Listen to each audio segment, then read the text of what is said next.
Welcome back to the Deep Dive. This is where we take your source material, all the articles, the notes you send in, and we really try to give you those strategic shortcuts to being genuinely well-informed. Today we're doing a deep dive into some pretty high-level diplomacy and international relations. Specifically, we're looking at a concept that honestly it feels completely counterintuitive in the 21st century. Strategic silence. Strategic silence. We're getting into this idea that India's use of quiet restraint, this intentional ambiguity, might just be one of the most effective tools in modern statecraft. I mean, just think about it for a second. We're in this hyper-connected world where every nation is rushing to issue a statement. Leaders are tweeting before they even think. So how does a major global power use quiet as its main source of leverage? Our mission today is to unpack this idea that India's silence isn't an absence of opinion. It's a highly calculated act of intent. And that calculation, that's the core paradox we really have to wrestle with here. For decades, the dominant model, especially, the Western model, has equated leadership with visibility. You have to be loud. You have to be loud. If you're a rising power, you condemn, you affirm, you put out declarations. But India operates on a fundamentally different strategic wavelength. We have to kind of discard this assumption that power has to constantly announce itself. For New Delhi, restraint is leverage and silence is calculation. It's a culture built on patience. Okay, let's unpack this then. Let's trace the roots of this unique diplomatic culture. Where does this deeply ingrained reliance on strategic silence actually come from? What are the philosophical underpinnings here? Well, it's so important to understand this isn't some recent invention. It actually predates. I mean, it goes back way before the modern nation state. This whole approach is drawn from ancient statecraft traditions, where things like timing, patience, and concealed intent were valued so much more than any kind of public spectacle. The primary philosophical reference point here, which the sources really highlight, is Kautilya's Arthashastra. Right, that classic text on political economy and military strategy. It's, over 2,000 years old? Yeah. What's the specific idea from Kautilya that informs this modern restraint? So Kautilya emphasized something that's often called mantragupta. Concealed counsel. Exactly. Concealed counsel. He never, ever advocated for blunt declarations.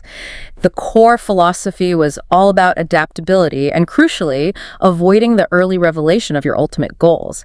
In that ancient worldview, showing your true position too early was just. It was a dangerous folly. It immediately reduces your options. It lets your adversaries prepare.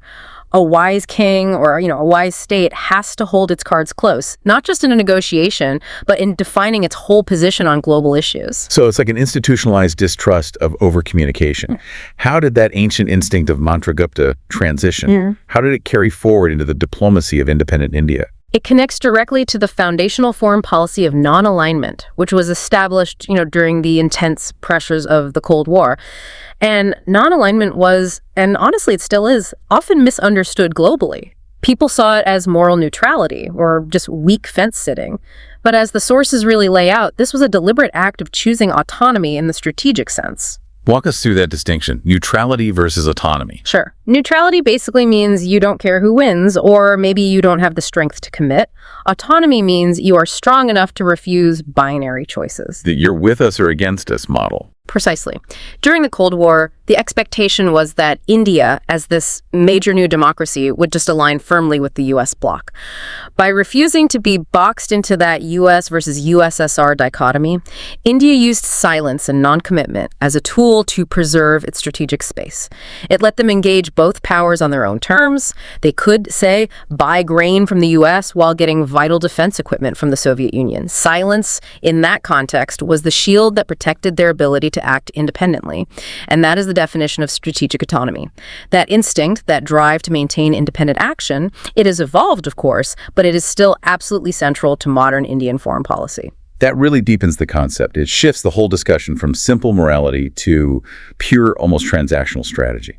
Okay, let's bring this forward. Here's where we can look at the modern implications. In today's high-flux environment, you've got a contested U.S. and assertive China. A disruptive Russia-allowed diplomacy can often lead to quick regrets. Countries commit too early, and they lose their flexibility. So how does this strategy of calculated quietness play out in specific 21st century crises? The perfect modern demonstration, and one that really drew global attention, is India's response to the Ukraine war back in early 2022.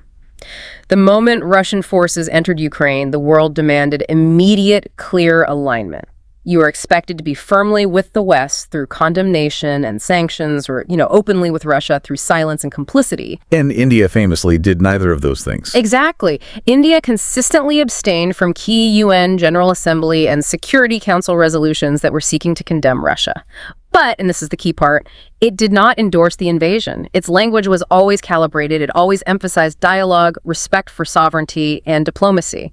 These are words that, well, they satisfied no one fully, but crucially, they alienated no one completely. I remember at the time a lot of critics were framing that restraint as opportunism or moral hedging.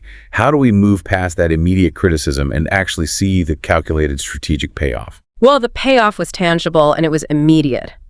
India's strategic silence and that very carefully calibrated language allowed it to maintain access to crucial Russian energy and defense ties that were built up over decades. At the same time, it ensured that its deepening strategic partnerships with the US, with Europe, and Japan, they weren't permanently ruptured. Okay, so had they spoken loudly? Had they spoken loudly, had they joined Western sanctions and condemned Russia outright, they would have slammed the door to Moscow shut. They would have forfeited discounted energy and access to critical defense spares that their military absolutely relies on. So the silence kept those doors open, and by doing that, it actually increased its leverage in both camps. Right. When both sides need you to eventually commit or cooperate, your value just goes up exponentially. But if you commit prematurely, your value disappears because the outcome is already known. Exactly. Leverage flows from ambiguity. And we saw a similar dynamic, though, with, different pressures play out in the Middle East with the Israel-Gaza conflict. Absolutely. The global discourse on that just polarized so rapidly. You had many nations taking these absolutist, often inflammatory positions in the middle of extremely high emotions. And India's action was again marked by this avoidance of definitive, loud stances. New Delhi sought balance. It quickly condemned the October 7th attacks, which reflects its deep defense and intelligence ties with Israel, but then it rapidly followed up by expressing concern for civilian lives in Gaza, supporting humanitarian aid, and calling for a two-state solution at international forums. This sounds like a strategic tightrope walk, and one designed purely to manage risk. That is precisely what it is. India avoided abandoning Israel, its key defense partner, and it equally avoided alienating the Arab world, which is vital for two big reasons. India imports a massive amount of its energy from that region, and millions of Indian citizens live and work there, sending back crucial foreign exchange. So critics often see this as moral hedging against a conflict, but strategists see a necessary critical balance to protect vital national interests on multiple conflicting fronts all at the same time. Silence buys the maneuverability you need for that balance. So if this balancing act works so well in a region of such high emotional polarization like the Middle East, how does India use this same philosophy when it's dealing with its primary great power rival, China? How does strategic silence apply to that continental challenge? It applies by creating a separation between rhetoric and action. While India shares, grave concerns with its Western allies about China's assertive behavior in the maritime domain, like the South China Sea, it rarely uses confrontational language. It rarely names China directly in multilateral forums unless it's absolutely necessary. India will speak generally about upholding freedom of navigation and respect for international law. A lot of critics interpret that non-confrontational stance on distant maritime issues as soft-pedaling or even fear. How do the sources suggest we pivot that interpretation to see it as, instead, strategic focus? It's a classic application of strategic focus, and it's drawn from the same ancient principles we talked about. India understands its primary and its most immediate contest with China is centered on that long contested continental land border in the Himalayas, and secondarily on maintaining dominance in the Indian Ocean. So rhetorical battles somewhere else are just a distraction. They're a distraction. They only distract resources and attention, and they offer minimal strategic gain. Silence avoids unnecessary escalation or diversion, while the real alignment, the quiet alignment through joint exercises, intelligence sharing, logistical agreements with partners like the US, Japan, and Australia, that's all happening behind the scenes. The lesson seems to be manage the immediate diplomatic temperature through quietness, while the deeper, harder strategic work continues, out of the public eye. And if we connect this to the bigger picture, the most powerful payoff of strategic silence is flexibility. And that flexibility is generated by ambiguity. Silence creates ambiguity, and ambiguity is itself a form of power. Explain that. How does that power work in practice? Well, when India doesn't spell out its red lines publicly, adversaries have to guess where the breaking point is. And just as importantly, allies can't take India for granted. If you are the US, for example, and you want India to be a firm security partner, you have to engage. You cannot just assume New Delhi will follow your lead. That uncertainty forces global players, rivals, and partners alike to factor India into their calculations without knowing exactly how New Delhi will respond to any given crisis. They have to bid higher for certainty. That is a very powerful position to be in, forcing others to react to you rather than you having to react to what you loudly said a month ago. But is there a domestic element to this strategic quiet? Absolutely. We have to remember India is a vast pluralistic democracy. It has immense linguistic, religious, political diversity. Loud foreign policy statements, especially on deeply polarizing issues like the Middle East or Russia, can easily fracture that domestic consensus, and that severely limits a leader's future maneuverability. By speaking less, leaders preserve internal consensus and they retain external options. It ensures that foreign policy remains a function of national interest, not domestic political noise. Well, what happens when India does speak? Because as you said, they aren't entirely mute. They do participate in international forums. They speak selectively, and by doing that, they ensure maximum impact. This is where minimalism becomes high-impact communication. You can contrast this with other major powers, maybe China, which issues frequent, often aggressive, warnings and declarations, or the US, whose frequent policy statements can sometimes dilute the credibility of the next statement. India waits.